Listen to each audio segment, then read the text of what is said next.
When I was 7, my father brought home a beautiful lady who gave me a box of mangoes. That day, my mother watched me happily eating those mangoes while she signed her name on the divorce papers. After that, she jumped off the roof of our building. From then on, mangoes became the nightmare of my life. So on my wedding day, I told my husband, Alan Holt, if you ever want a divorce, just give me a mango. Alan pulled me into his arms, quiet. From then on, mangoes became off limits for him too. On Christmas Eve of our 5th year of marriage, Alan's childhood sweetheart, Larissa Fenimore, left a mango on his desk at the office. The very same day, Alan announced he was cutting ties with Larissa and fired her from the company. That day, I truly believed he was the man I was meant to be with. Half a year later, I flew back from overseas, having just closed a partnership deal worth about $200 million.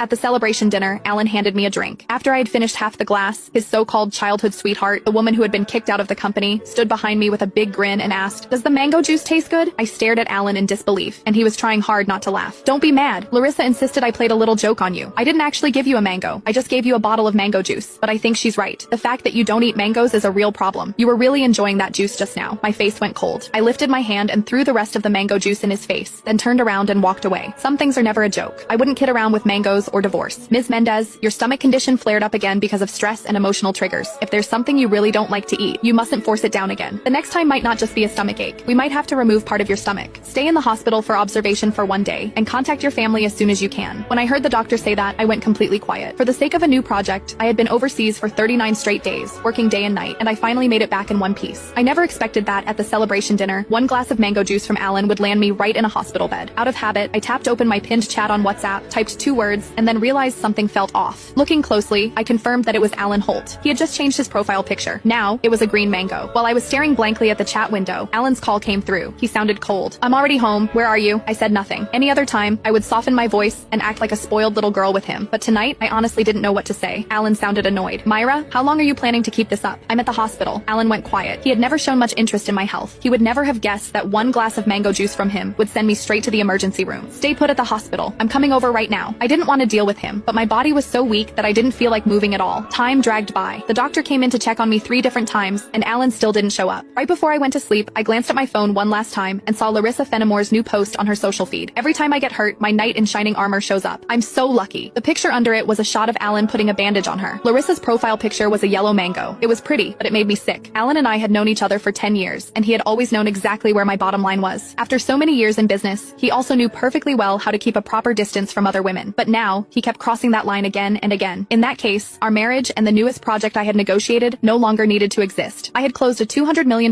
deal in West Arkan that could have changed the company's future, but at that moment, it didn't matter anymore.